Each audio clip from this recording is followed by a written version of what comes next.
Hi friends, నా videos మరికొంతమందికి reach అవ్వడానికి please like, share and subscribe to my channel. ఈ వీడియోలో ఈ లెటర్ని ఎలా రాయాలో చూపించబోతున్నాను. ఈసే ఇమలి,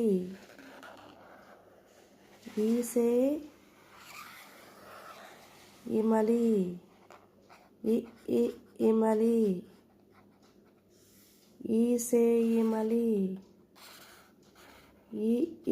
ఇమలి.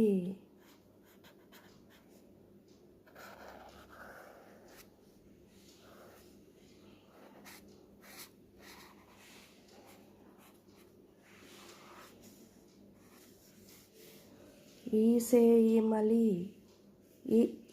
ఇమలి. Imali means tamarind. Imali means tamarind. Yeah, this is letter E. Thank you, friends.